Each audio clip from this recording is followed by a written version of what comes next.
Sejam todos bem-vindos. Vamos fazer aqui uma revisão sobre o nazifascismo. Primeiro de tudo, o contexto final da Primeira Guerra Mundial, obviamente, nós conhecemos, sabemos que todos os países europeus perderam. Em que sentido?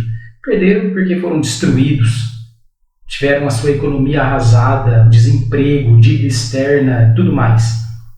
Então, tudo isso gera um problema muito grande na polarização. A esquerda enxergava a União Soviética como exemplo. A extrema-direita colocava o nacionalismo como a solução de traidores, de pessoas que humilharam o país, enfim. O nacionalismo ainda continuava muito presente na sociedade europeia. No caso da Itália, por exemplo, surgiram as ligas comunistas, as ligas vermelhas, e também o partido Fascismo e Libertà, 1919. Benito Mussolini, um ex-socialista, falava em reforma social, defendia que a Itália havia sido traída.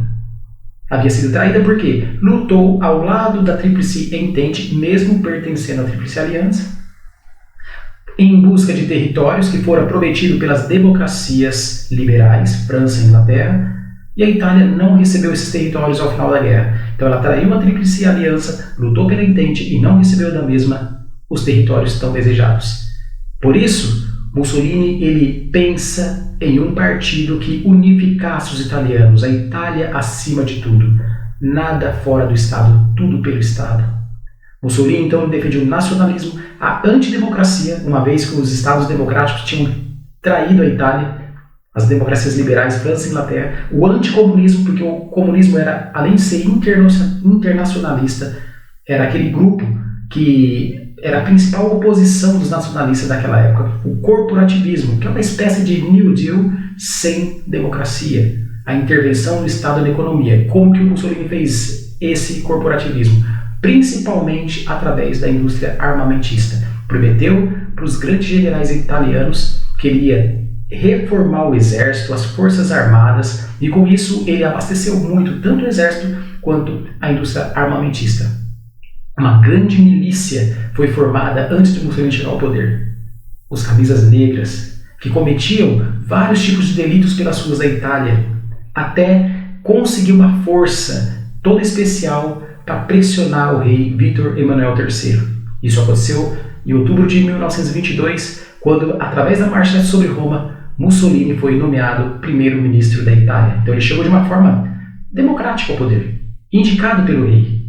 2 anos ele esperou, colocando nos cargos principais do governo italiano fascistas, e a partir de 1924 ele estabeleceu a sua ditadura, a perseguição aos opositores, principalmente aos comunistas, o estabelecimento da centralização do poder. Em 1929 tivemos o Tratado de Latrão, uma concordata com a Igreja Católica que havia rompido com a Itália desde a sua unificação lá no final do século XIX.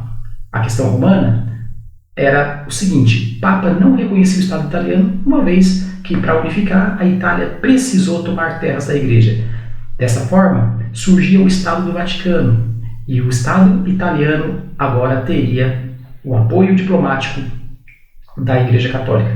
O que eu quero dizer apoio? Não apoio ao regime, mas teve ali a diplomacia, o reconhecimento do Estado italiano. Se grande parte dos italianos eram católicos, isso foi muito bom para o Benito Mussolini. Lá na Alemanha, Hitler observava muito bem Mussolini, que se tornava o seu ídolo.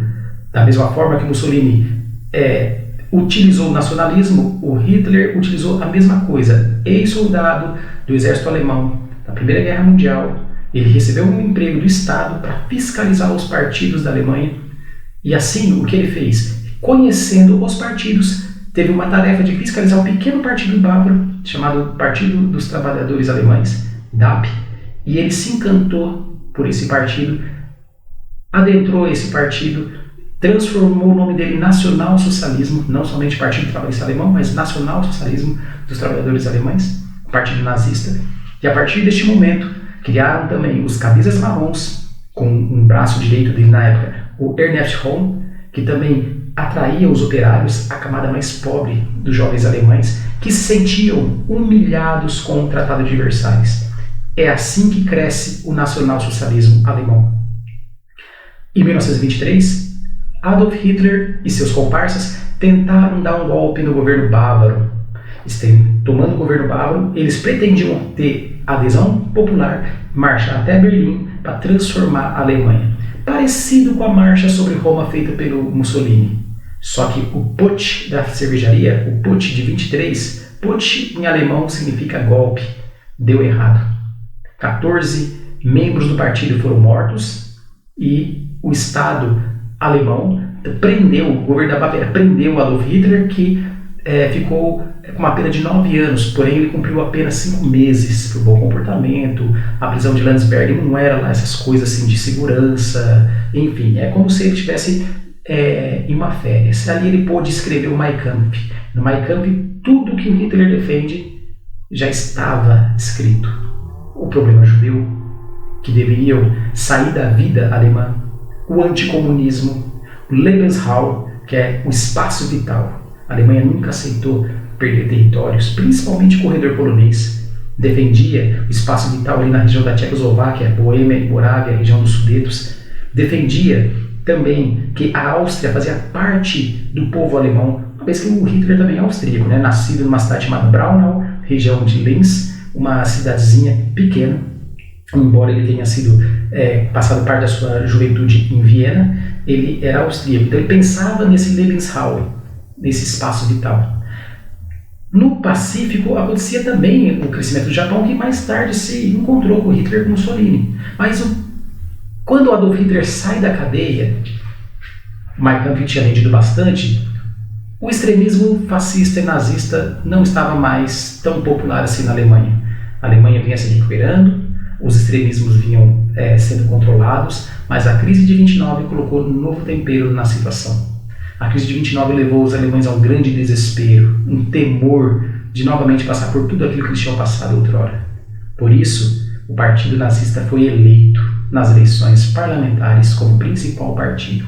Embora Hitler tenha perdido as eleições presidenciais por Hindenburg anteriormente, o partido nazista se tornou a maior força. O presidente Paul von Hindenburg nomeou Adolf Hitler como primeiro-ministro chanceler alemão. Novembro para dezembro do ano de 1932, em janeiro de 1933, foi estabelecido o incêndio do Reichstag, parlamento alemão. Nas investigações supostamente feitas pelo Estado, um comunista holandês chamado Van der Loop foi acusado de ter cometido esse atentado. Ora, criou-se um grande alarde. Naquela época já tinha um dos seus braços direitos também, Joseph Goebbels, que mais tarde transformou-se em ministro da propaganda, e divulgaram que os comunistas conspiraram contra a Alemanha, então teria que abrir as primeiras prisões contra esses inimigos do Estado. Hitler fechou o parlamento, anulou as eleições, caçou muitos candidatos comunistas e social-democratas, e os primeiros campos de concentração foram abertos. Começava a ditadura de Hitler. Em 1934 morre o presidente Paul von Hindenburg. O parlamento alemão, que era composto basicamente por nazistas, elegeu Hitler como novo presidente. Então agora ele seria chanceler e presidente. Era o início do Reich nazista de 1000 anos que Hitler tinha previsto. Em 1935 foram lançadas as leis de Nuremberg. Essas leis tiravam toda a cidadania dos judeus e proibia o casamento misto. Antes disso, para não ter oposição, Hitler eliminou toda a liderança das SA, os fardas marrons, inclusive o Ernest Röhm, aquele que tinha ajudado Hitler a chegar ao poder, e estabeleceu o crescimento das SS, Schutzstaffel, tropas de segurança, que se transformou depois nas guardas dos campos de concentração. Muitos judeus começavam a migrar da Alemanha, outros passaram a ser expulsos com a condição de deixar todas as suas riquezas para o governo da Alemanha. Em 1938 tivemos as Kristallnacht, Noite dos Cristais. Ali foi a última chance que os judeus tinham de abandonar o país. Por que isso aconteceu? Porque um judeu revoltado com a situação de humilhação, ele acabou assassinando em Paris o diplomata von Hatt, e os nazistas então se vingaram internamente dos judeus. A Noite dos Cristais, muitas sinagogas foram queimadas, bairros judeus foram invadidos, a população judaica foi estraçalhada. O Hitler, para mostrar que a imprensa ela mentia sobre essas perseguições, promoveu a Olimpíada de 1936 com o objetivo de mostrar para o mundo tanto a superioridade alemã quanto a não perseguição aos judeus. É claro que houve, né, toda uma situação de esconder os casos de antissemitismo, porque o antissemitismo pós-Olimpíadas continuou muito forte. A partir do ano de 1941, depois da Conferência de Wannsee, foi decidido, isso já na guerra, o que fazer com os judeus. E a solução foi essa: extermínio. Só que nós não vamos utilizar a palavra extermínio, nós vamos utilizar a palavra deportação, vamos utilizar a palavra recolonização, para isso não aparecer nos documentos como um grande genocídio. Foram estabelecidos, então, 6 campos de extermínio no território polonês, com a intenção de ser indústrias que pegariam todos os judeus europeus para exterminar e acabar com a raça judaica em toda a Europa. Esse que é o contexto do nazismo, esse que é o pano de fundo desse extremismo que surge pós Primeira Guerra Mundial e que vai gerar, inclusive, a Segunda Guerra Mundial. Bons estudos, por enquanto é isso, até a próxima.